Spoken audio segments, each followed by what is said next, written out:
Hey, Connie. Hey, Scotty. Nice to see you here. See you. It's so good to be here with you finally on our podcast, What Drives Her? Welcome to the What Drives Her podcast. This podcast is about the women who are changing the automotive industry from the inside. Each week, we will bring you a perspective from another woman in the automotive industry and the things that inspire her, the things that inspire us, and the things that are inspiring the entire automotive industry. Welcome, Connie. It's so good to be here with you. You too, Scotty. Thanks for having me. So what comes into your head when you hear the term, what drives her? Oh, just there's so many things. There's so many different places and positions and roles in automotive. And I always look around and think, how did that woman get into racing cars? Or how come she's like an on TV personality talking about cars? And I love the stories. I love the stories behind the women. And like you say, what inspires them or how did they get started? I think that's what I want to hear is how did they get started? What made them what they're doing now? Automotive has always been such a mysterious business to me until I started doing this. It's been about 10 years. And before that, to me, a car was just this, big hunk of metal that, it could be fun. It could be lovely. It could be luxurious. It could be very basic. But the one thing it never was to me was human. It never spoke to me in human terms. And then when I started meeting women who work in the automotive industry, and I would hear them tell their stories about how they were really having trouble lifting their toddler into a seat. And so they went to work and said, if this seat was just an inch higher, I wouldn't hurt my back.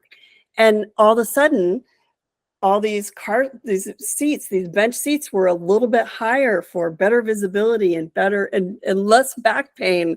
And to hear those stories from these women inspired me so much. So when I think of what drives her, I think of not just women in automotive, but women across every sector, every category, every industry who are building a career and building financial stability for their families, building a future for themselves, and the things that drive her to do that. That's what comes to my mind. Yes.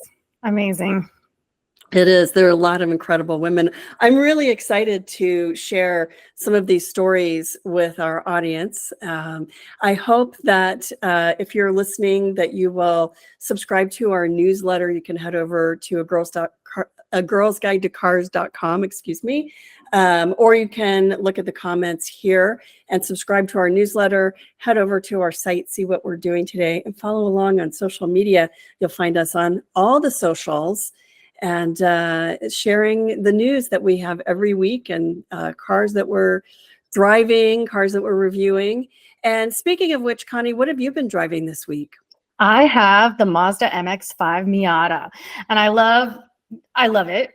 Obviously, it's a two-seater roadster. It's so much fun, but it kind of cracks me up. I don't understand why in Canada we don't call it the Miata at all anywhere. You will not see the Miata badging on the car or on the website or anywhere, but in the US it's still lovingly called the Miata. So I think that's fun. That is so strange to me, at least. But yeah. I'm with you because I love the name Miata. To me, it sounds like this exotic little Italian car, even though it's Japanese. And it's based on an English car, but it sounds so exotic. Yeah. And MX-5 sounds like an international spy outfit, right? You're right. It kind of does. That's what it sounds. It sounds like a character in a movie, Yeah. But yeah. So tomorrow I am getting you've driven this, the Toyota Corolla Cross Hybrid. Yes. That's my car for the week. So I'm getting that tomorrow. So I haven't driven that. I'm excited for it. Did you like it? I did. It's a good one. I mean, I only had it for about a half a day, so it's hard to really feel the car and how it would fit your life on a short drive event, I feel like. But having it for a few days or a week really helps you feel like how it would fit with your life. And I think that's a big key thing. And I think that's one of the things that we uniquely bring to an audience, especially people who are shopping for a car or just trying to figure out what's my car style? What is my car? What's the best car that fits me and fits my life? And, that MX-5 Miata is a great little car for certain people in certain places at certain times, for a mom with a couple of kids, or even a person maybe who like regularly has a dog and a significant other in the car, a Miata may not really fit the bill. But that is something that is unique about what we do. And it's unique about what our writers do. And that's who we're going to interview today. Our two guests today are Jill Robbins, who writes for us, and Teia Collier, also one of our writers, and both influencers and on Instagram, and writers in their own regard on their own websites. And I'm really excited to talk to Jill. Jill was one of in my mind, where Jill really grew as a person, as a human, was when she started writing about cars. And it was something that she sort of took a chance on. She took a chance on us back in the early days, which I'm grateful for. But there was a turning point where I really started to see in her stories her voice blossoming and her growing from being a writer to being an automotive writer. And that's something that, anybody can get into a car and go, okay, so I see some nice things, and here's the equipment, and here are the technical details.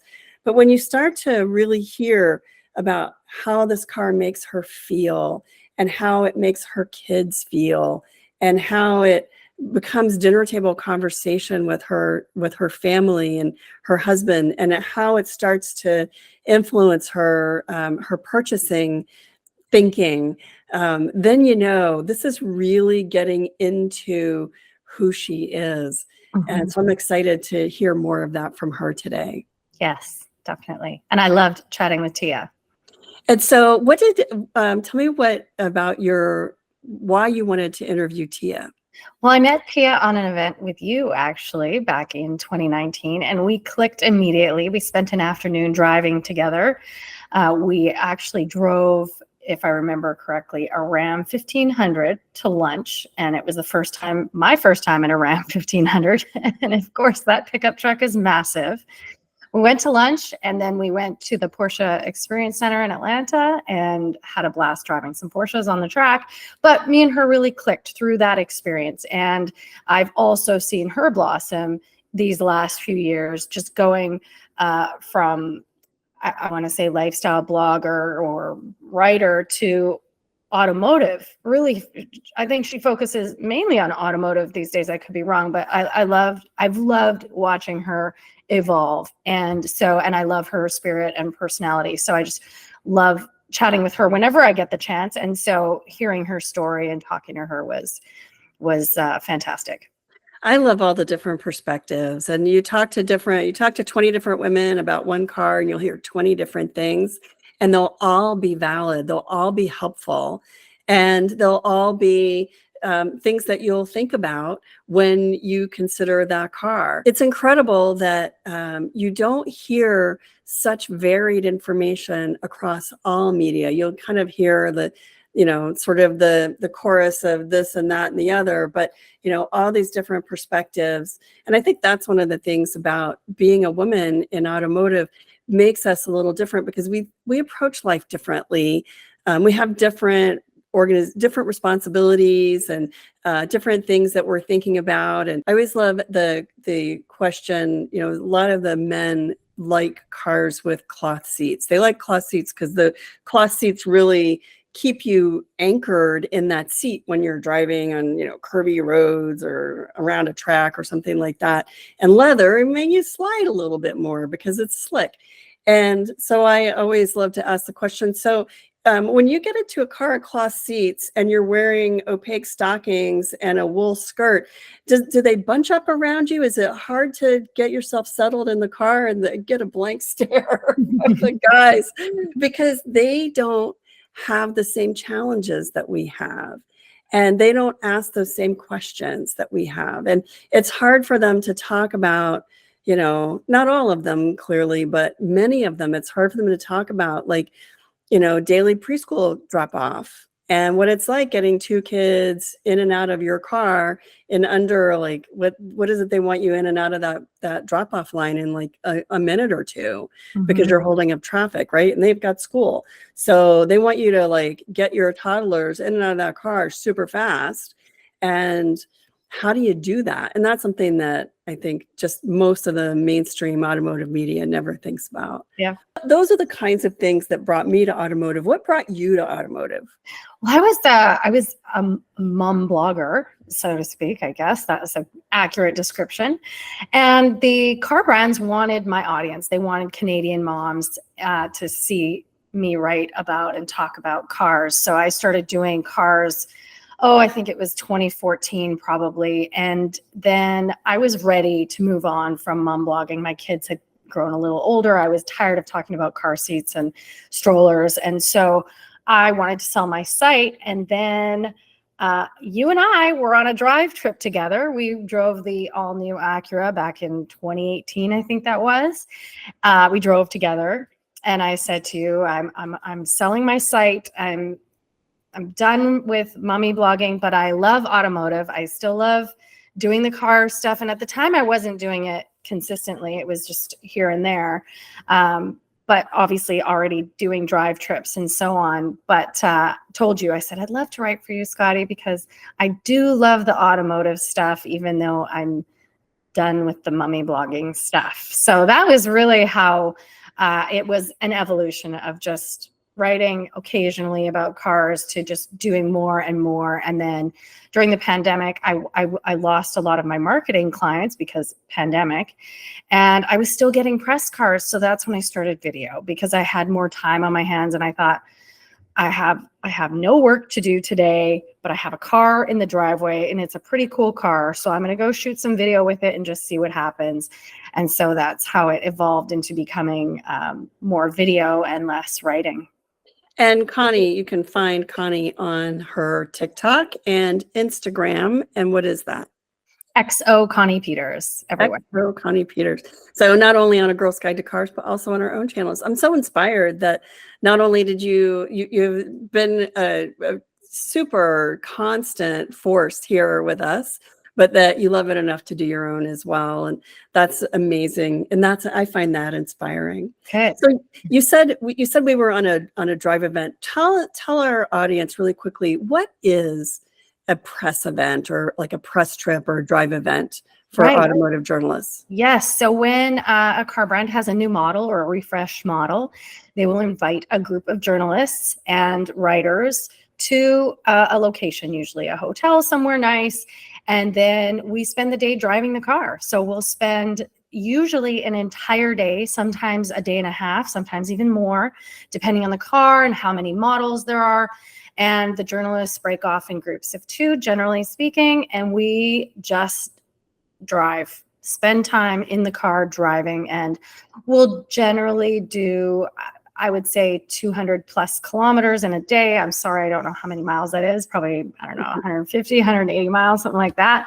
But yeah, we spend a lot of time in the car with the car. We'll generally get a presentation or a walk around with the product experts. They'll have not only PR people on hand, but they will have designers, product experts, engineers sometimes. And what's cool about that is getting that, not only the time in the vehicle, but that firsthand information from the person who designed that feature or designed the car from the ground up or redesigned. Engineers talking about tech and everything about, that you want to know about that car, that refresh model is on hand in that day or two event. And then we all leave and go home and write about it. Or in my case, in our case, I know you as well, always, we shoot video with the car as well. Right.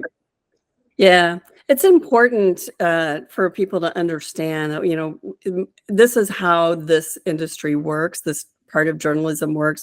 We have to go to the cars. Sometimes the cars come to us. I mean, They do bring test cars for us to drive and write about, shoot video. It's nice to have it for a week.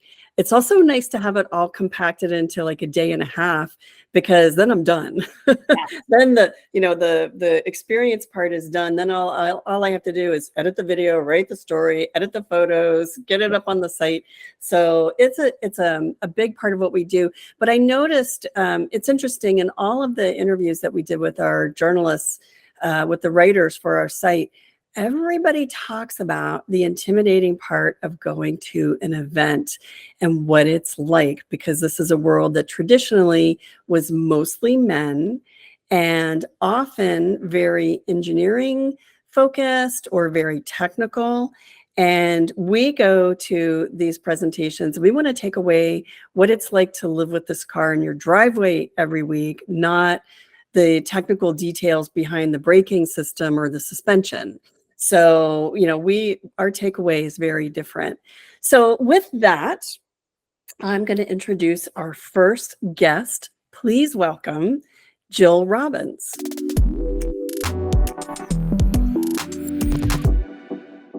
So thanks for joining us today to talk about what drives you when it comes to reviewing cars. So just a little background, Jill and I have known each other for a pretty long time, I think almost about 10 years. We met back in the blogger circuit back in the day. And when everybody and their mother was a blogger, and some of us have stuck to it, creating content. And Jill is one of them. Jill is a travel blogger. Her site is called rippedjeansandbifocals, and she focuses on family travel with her husband and her 2 sons, and then also her older daughter and her daughter's family. And I love seeing your stories, love finding you on Instagram. Tell us a little bit about yourself and how you got into telling your story on digital media. I've been blogging for about 10 years. I think I met you right when I was getting started, but I'm based out of San Antonio, Texas, although I'm usually somewhere else. But like Scotty said, I live here with my husband and my 2 13-year-old sons. And I started blogging probably like a lot of people that started like circa 2014 or around that time, sort of by accident. I started an adoption blog to sort of be my online journal for our adoption story. My husband and I responded to being empty nesters by adopting 2 kids.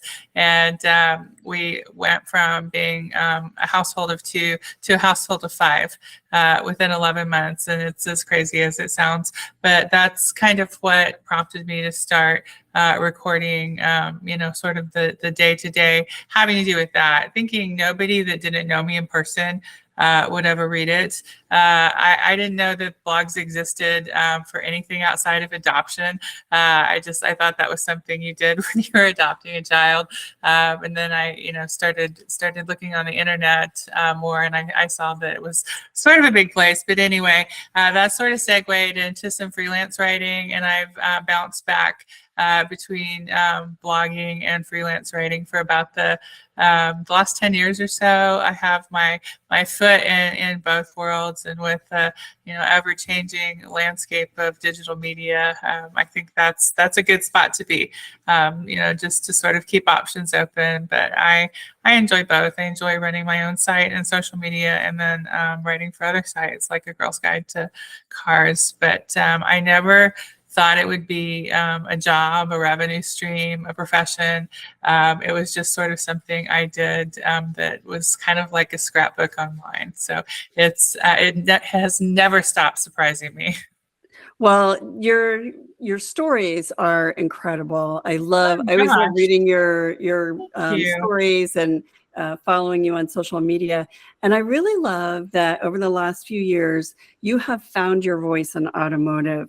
And automotive, for those who are not super fans or enthusiasts of automotive, can be a very difficult space for writers to find a comfort level.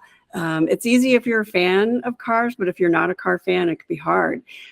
So tell us why you wanted to write about cars. What drew you to the subject? I never saw myself writing about cars, even like even 5 years ago, if you had told me I'd have, an automotive byline, or be able to call myself an automotive journalist, I would have, no, it just didn't sound like anything that was within the realm of possibility or even my interest level.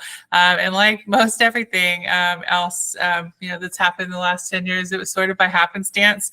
I fell into it through, it was kind of a segue with travel writing and road tripping, and what's the best car for a road trip. What features in a car make it more comfortable to be on a long drive, with my kids were pretty young at the time. They were probably in first or second grade. So, what makes or breaks the car part of the equation when you're going on a road trip with kids. And that's how it kind of started. And that's kind of where it sat for a little while until I started working with the Girls Guide to Cars more, and more fully explored the other aspect of, what happens in a car and what car consumers are interested in knowing about. It's interesting the way that you mentioned traveling with your kids and how your family fits in the car. And that's a really important space that we occupy, but we can actually be kind of a lonely voice. It's funny to think of it that way, because so many people who spend time in cars spend time with their kids, with their significant other, with their family. And so little of the coverage is really focused on that. It's really more about the performance and the engine, kind of what you're getting for the money, which I totally understand. But to me, the lifestyle in the car is also what you're getting for the money. So, but that leads me to my next question. We're kind of often we're the lone voice representing a pretty broad spectrum of consumers. And that lone voice often translates to being the only one in the room when we go to automotive events. And so tell me how that feels when you go to, say, a test drive event or an educational event or a press conference or something like that. And of the journalists there, either you're the only woman or you're one of the very few. What does that feel like? And how do you overcome that intimidation factor? Because that's a tough one.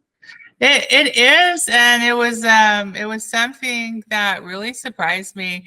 I've always felt pretty confident in myself, especially in the professional space, and I've been to more auto events than I can bring to mind right now, which is a good thing.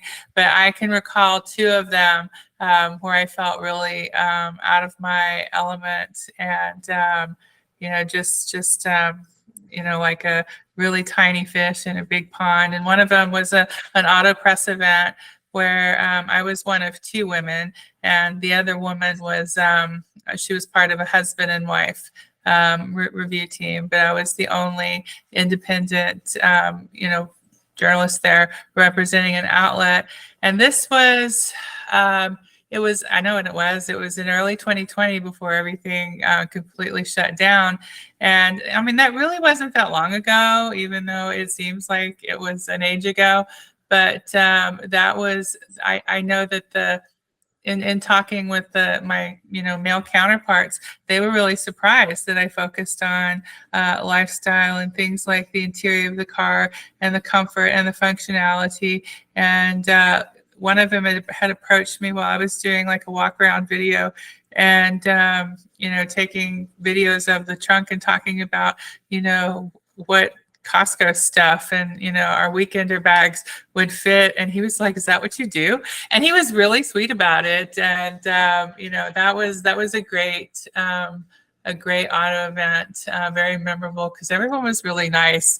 Because I went in and I saw these gearhead guys, and I was really intimidated. I was like, "Why am I here? I don't belong here. I don't know how to speak the language." But I was myself. I didn't try to be a gearhead and talk gearhead talk. And I was me and they were them, and we maybe both learned from each other. And then there was some kind of like social event where there was a pie in the face throwing contest. It was kind of like a fair food theme thing. And none of these guys on my team wanted to go up and get their hair and face messed up by potentially, catching a pie full of whipped cream. And I was just like, oh, for heaven's sakes, we're standing here talking about it. I'll just go and do that. And they're just like, really, Jill? So that was a really good, positive experience. And I can think tell you're a boy mom. yeah, I was just like, come on. And, I'm fairly girly and I care about, messing my makeup and my hair up. But I was just like, come on, it's a little dirt's not going to hurt. It's like, it's whipped cream. Come on. But that was really fun and really positive. And then I had an experience at an auto show that wasn't quite as positive. Or it was one segment where I overheard some more seasoned, we'll go with that word, male journalists talk about, all these women and all these bloggers, that were kind of invading their space. And I was in like an SUV with them. We were being ferried from our host hotel to an event, and they had made their feelings quite clear without reading the environment that they were in. And then one of them turned to me and said, and what do you do? And I was just like, I'm one of those girl bloggers. And they didn't have very much to say after that point. But That's great. In my experience, the amount of women is definitely, increasing at the events. The last one I went to was I think it was in June. I would say it was probably at least a third of the media were female, and That's great. and then it was a Jeep. It is changing, and it's good. It was a Jeep event, and we did we'll talk about that in a second, I'm sure, because I have a lot to say about it. It was a very defining sort of car moment for me. But, we had trail guides, out on the rock formations that we were, driving on. And one of them was, a young woman. So, in all facets of automotive and everything, I mean, we're here. Maybe the female voice is a gearhead getting excited over what's under the hood, or maybe it isn't. Cars are for everybody. And the average, aside from like really urban areas, everybody has a car. And at some point, everybody needs to go out and buy a car. Everybody's a consumer. So, there are so many more facets to what you're looking at when you buy a car than what the horsepower is. Yeah, it's confusing. There are a lot of details. There's a lot of technology. There's a lot to consider, and choosing the wrong car is a big risk, because you can get overwhelmed and say, well, forget it. I don't care. I don't want all that. And then you find out that your phone is not compatible and you don't have navigation, or there's just, things that if you just paid a little more attention to, your time in the car would be fantastic. And you can fall in love with a car and have this amazing car and great experience, and still not have everything you need. And so that's why we're here. That's our mission, is to help everyone be a smarter car buyer. So let's jump into your point about Jeep, though, because is that my next question? What have you learned about yourself since you started writing about cars? Yeah, I learned I'm a badass. That's what I've learned. I'm not supposed to say that, but I did. And I am probably never going to be a gearhead. I am probably never going to be, the average motor trend subscriber. Never say never, but I don't see that in the cars for me. But that Jeep event was amazing, and I'm getting a Wrangler. At some point, it's not my time to buy a car right now, but I learned, you can apply this to, any area of your life. I learned I can do stuff behind the wheel that I was a little bit scared to, drive a brand new Jeep that did not belong to me, up a rock, to where I was at an inline, literally like up a rock. I was at an incline and I was at the wheel, and I could see sky through the sunroof, and I was relying on some person I had never met to all I could do is hear his commands, and go this way, go that way, do this, and some of it sounded like, do what? No, that like defies all my logic. But it was a scary, exhilarating experience, and I don't think it's going to make me go out and drive race cars. Although I have driven on a racetrack before a couple of times. I had that experience too through auto journalism, but it's probably not going to make me go out and race stock cars on the weekend.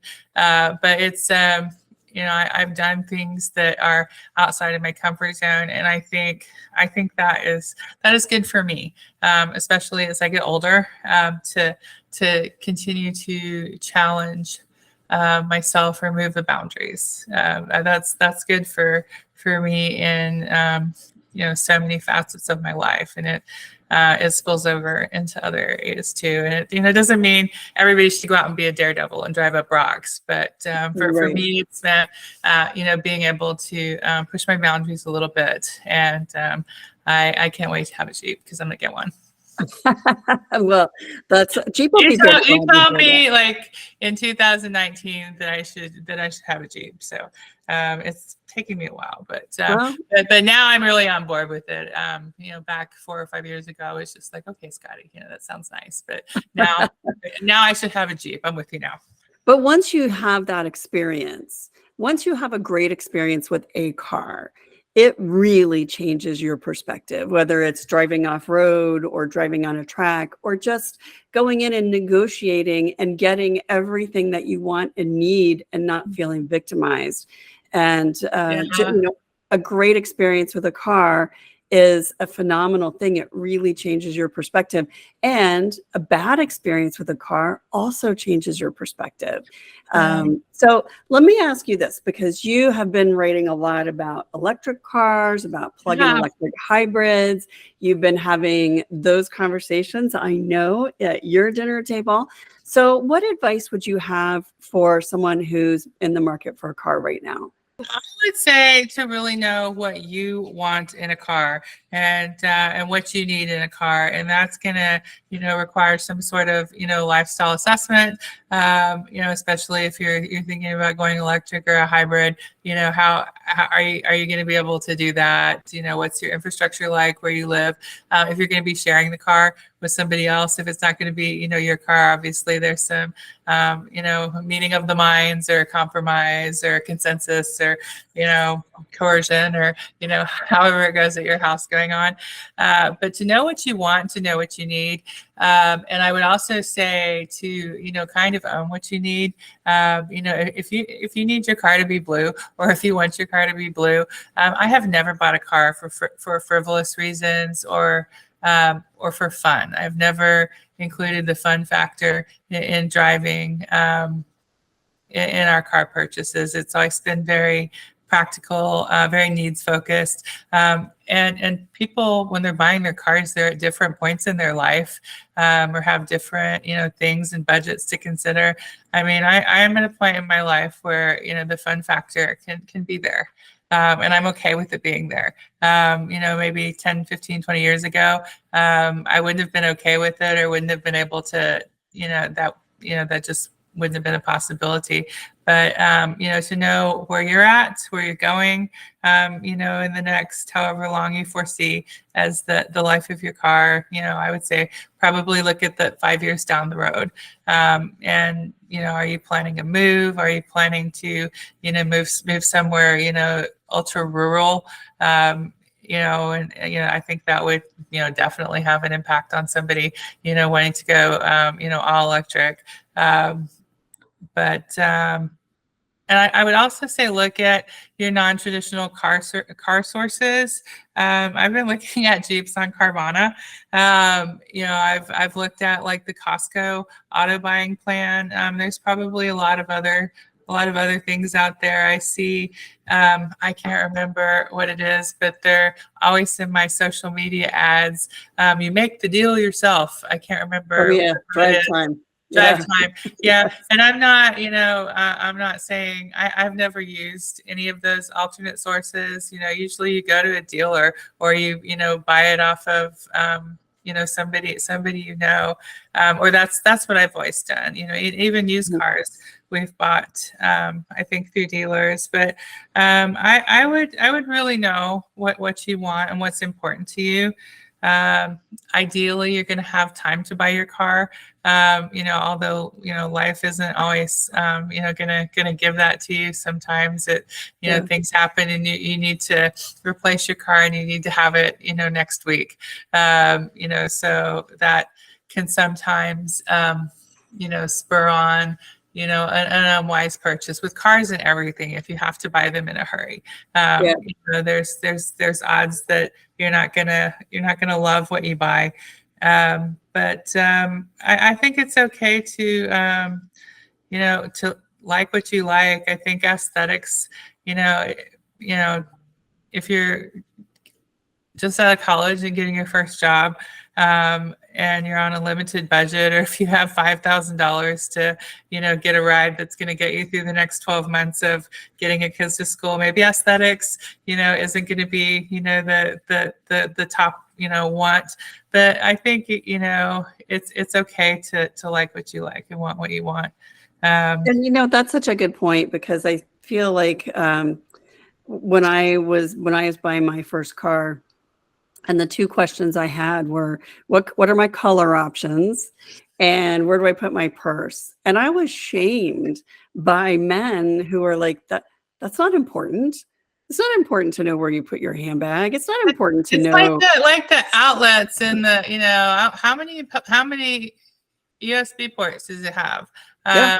I want to know that, because I have 2 kids with devices and a husband with a device, and me, and if we're on a trip together, we're probably carrying something else that needs to be charged or plugged in. So that, and cup holders, that's not a silly question.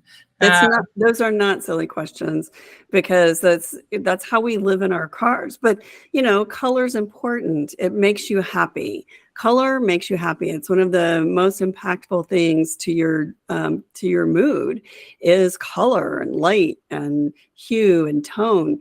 And that's important. And so, if my only choices are silver or black, like, what a boring world that is. And it's not, those are not happy colors. Yes, and when I lived in England, I had, it was kind of an elevated hoopty. It was a European make, Volkswagen Polo, and it was a nice blue color, but that was sort of a temporary car situation for me. All the cars that I've bought in my adult life have been silver or white, and that has something to do with the fact that I live in a really hot climate, and white cars do well in a hot climate. And my dad told me that when I was buying my first cars, white cars in Texas are good. We have 2 cars in our driveway right now. One is like a really light metallic gray, silver, and the other one is white. And it's boring. And I could go for white. I like white with the black accents. I love white with a black grille and black wheels and, all the black details. I think that looks really sharp. I'm a fan of white cars. We have a silver car, and I wish it was a different color, but it's what we got. I figure if I'm buying my next car, that's want based, I can have, paint color be, in the top 5. And I'm looking at buying a used Wrangler. Well, look at the Tuscadero pink. I don't know about pink, but I can't remember what the new blue color is on the Jeep has. But I like the Toyota's Voodoo Blue, that the 4Runner. Is it the 4Runner or the can't remember what their truck is called.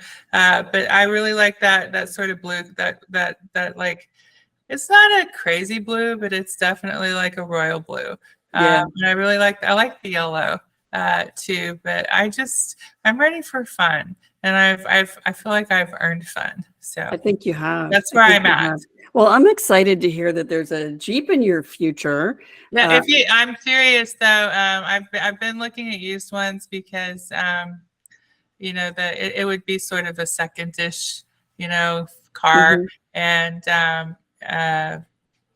you know, just price-wise and fuel economy and other things, we're looking at probably, you know, a 15 to an 18 model year. So, you know, if you see one in a parking lot, you have my number. Absolutely. Well, you know, we do have a shopping widget on A Girl's Guide to Cars now.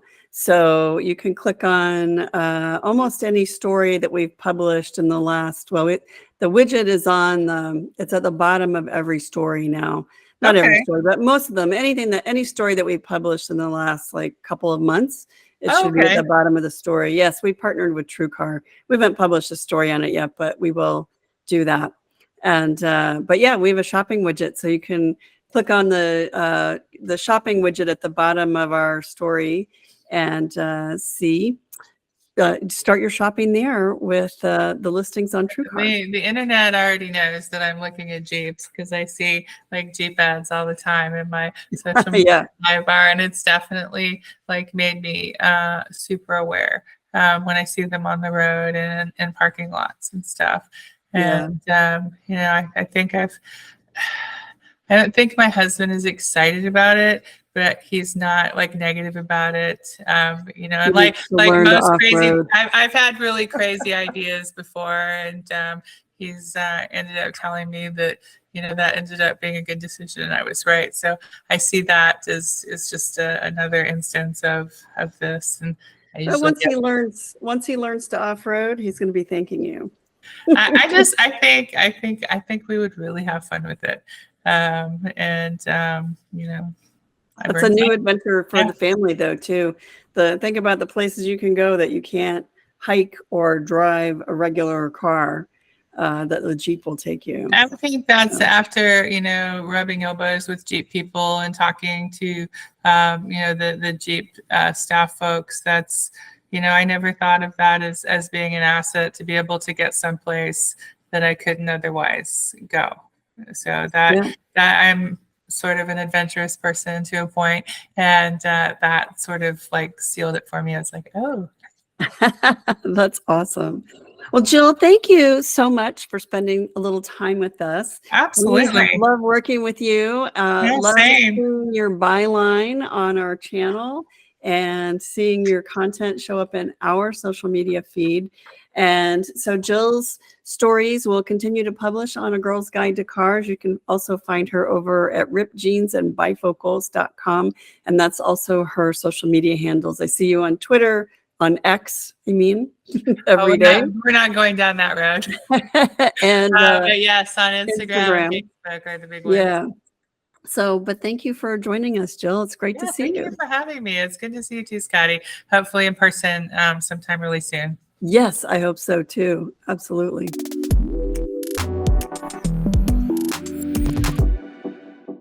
And with that, I would love to welcome my guest today, Teia Collier.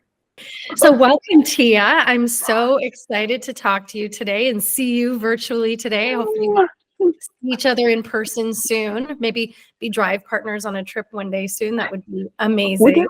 So fun. Okay. Yes. And that's actually how we met, isn't it, Teia? We met on a drive with Scotty back in November of 2019. And we drove together for an afternoon or a day. We're Atlanta. Okay. Oh, we had been, I probably think we probably would not have bonded had we had not had time, like dedicated quality time. We spent the day in a Mercedes-Benz GLC and we drove to the Porsche Experience Center together in Atlanta. We had lunch together that day. That was such a so good day. Yeah. We got to eat together and sit up and gab and talk and be like, oh, I love you already. Yeah. Yes. It was amazing. And that's how we met. And here we are. We met doing car stuff and we're still doing car stuff. I love that brings me to my first question. Why did you want to start writing about cars? You know, I love things that help people get to wherever they're going next, right? So if it's like an adventure or if it's something else or if it's a book, and cars just kind of was a natural evolution of something I was already doing.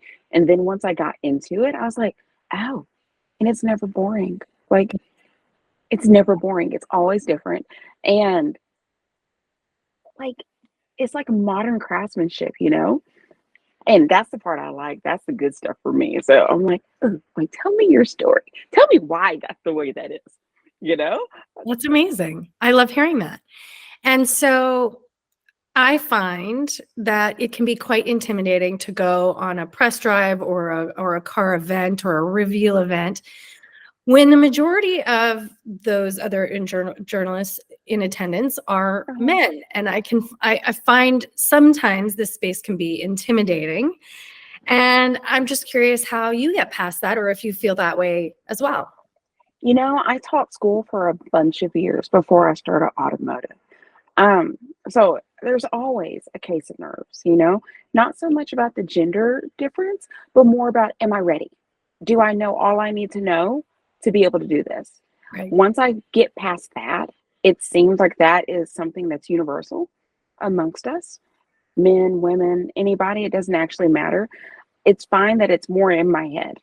And then I look for the people who are open, you know? That's such a And good attitude to have. you know, I look for the people who are open, because otherwise you'll sit in the back of the reveal. You'll miss out the opportunity to ask your questions, and you won't get good pictures, okay? Because somebody's head, the back of their head or the top of their head will be in front of where your camera needs to be. So Yes. now I've learned my lesson, okay? If I've got a true case of nerves and I'm like, you know, the butterflies are all floating around, I go right in front. I get right up in front and I sit down. And before you know it, the music's on. There's usually some good bass to it, and the lights are changing, and the energy picks up, right? I Yes. don't have time to sit and worry about whether I'm ready. I am ready because I'm already in the room. So Right. let's I like roll. that. I love that, Teia. And what have you learned about cars from your time as an auto journalist? Oh my gosh, so much. My first car review, I wrote about a RAV4, and I wrote about that sucker like it was a couch. Okay. So I talked about it like it was a piece of furniture because I had come from luxury interiors. I didn't know any different. And I've learned that even the parts I have zero clue about, okay? Like zero. There is somebody whose job it is to be an expert in that. And they will break it down for me like Barney style, right? So where I love that. Barney style. they'll break it down because I'm in mom mode, right? They'll break it down for me so that I get it. But the thing I like the best is there's a story with it. Like every tiny little bit has a story, from why the color is named that to what kind of lining they put inside of the window to whether or not that car has hose downable floor mats. There's a story there. So all I have to do is just pick my story, like whichever one I want to run with. And that cars are like, they stopped being just cars. I don't know when that happened. Like they became like an extra living space somehow, Yeah. like an extension, you know, Yes, I love that. like of people's lives. It's So so true, especially for moms, I feel like. lip balm, it's like the car. When it's good, it's really good. And you're an evangelist, right? And you're like, girl, you got to try this. Okay. This one did all the things. It's like that with the car, right? Like, I mean, you're like, let me tell you, you got to sit in that car. You got to sit in it. And that's what it's like. I'm finding the more I learn, the little bitty tidbits, it makes me feel like that. And Yeah. I become, I don't want to say the crazy car lady, but I'm that person. Okay. And I'm like, you got to try this. It's getting to where, like, I'll tell my neighbors, I'm like, come look at this puddle light. Come look at it. And they're like, okay, so we like that one, this one, that one. Hey, can you turn the headlights on? And you know, you're all doing it. I'm like, do you know this has 64 pixels? And you're like, That's amazing. That's amazing. I love your energy. I love the way you love to share the information that you're learning and the story. I love the way you say it's all stories. I love that. oh, thank you. This is the fun part, though. Yes, this is the fun part. So, what have you learned about yourself since you started writing about cars? You can do new things.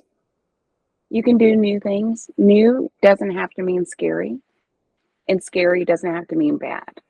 It can just mean you got things to learn. There are so many spaces where I had not. If you had asked me 10 years ago if this is what I'd be doing today, I would have looked at you like you had sprouted horns and been like, what are you talking about? I had no idea. But I've learned a lot about myself. I've learned that I do get to take up space, that my opinion is my opinion, but it matters and it's valid, and that it speaks for more than just me. It speaks for other moms. I've learned that I have the ability to uplift people, and that feeds me. I've learned that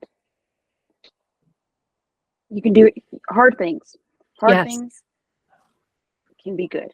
Yes.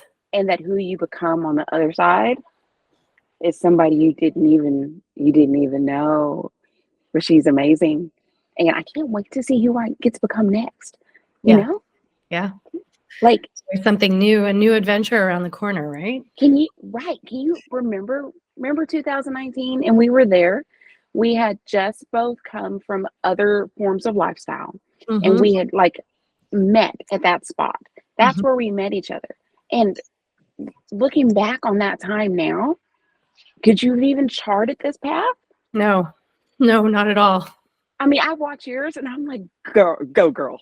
Go, girl. Thank you. Yes. You did it. You did the thing. And it's more than that.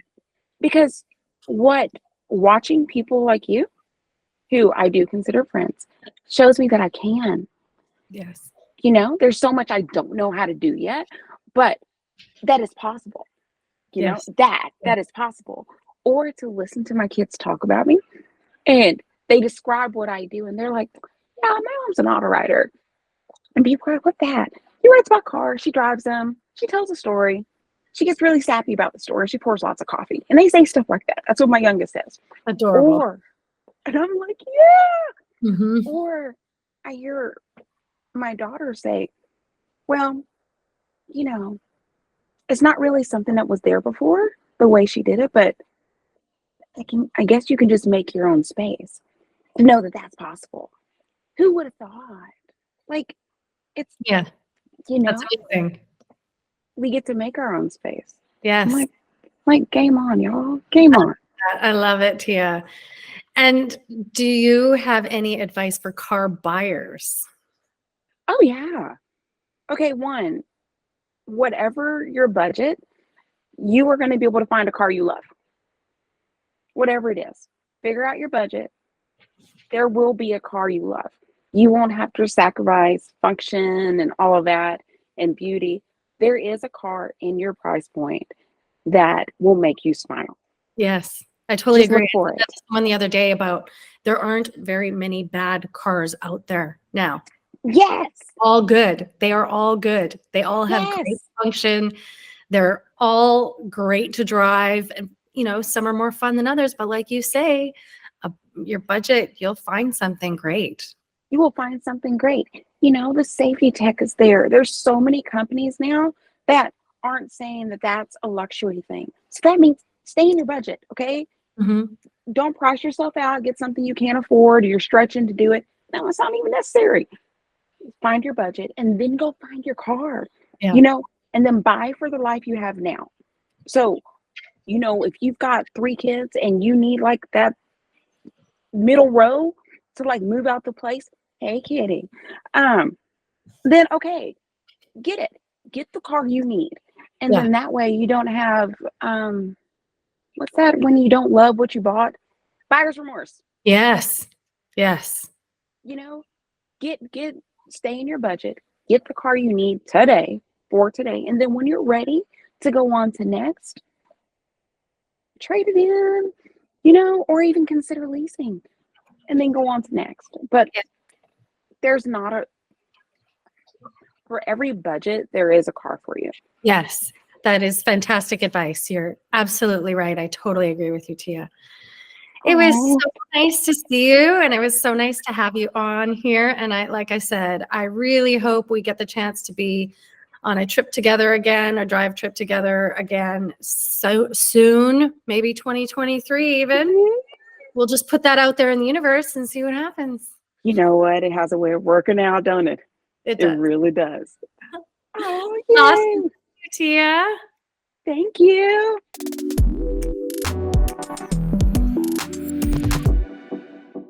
Wow.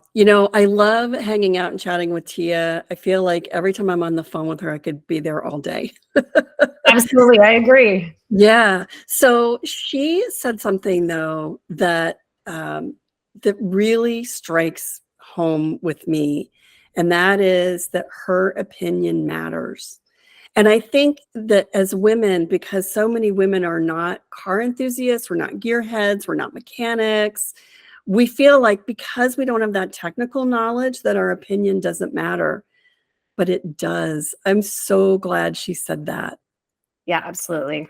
She's a smart girl. She is a smart one.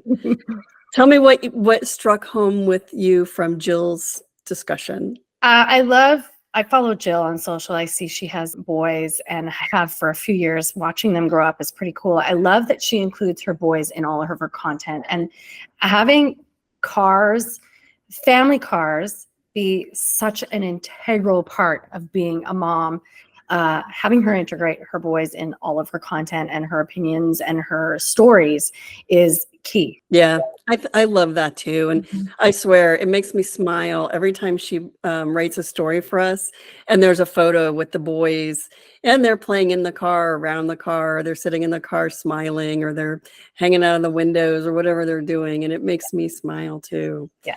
So thank you for spending time with us, everyone. Connie, thank you for being here and sharing your interview with Teia. Thank you, Jill, also for being here, and Teia for joining us this week. And we have more interviews with our writers for next week. And we've got some automotive experts coming up. And then we're also going to talk to women in the trenches of the automotive industry, motorsports, engineering, design, all of the different things that I never knew there were women doing these cool things. We're going to share those stories with you. If you have questions or comments, please email us, editor@agirlsguidetocars.com. You can leave a comment here or on Facebook. This has been a production of A Girl's Guide to Cars, produced by Scotty Reiss and Connie Peters, edited by Stephanie Howard, music by Envato, available on YouTube, Spotify, Apple Podcasts, and everywhere you like to listen. Thanks for joining us.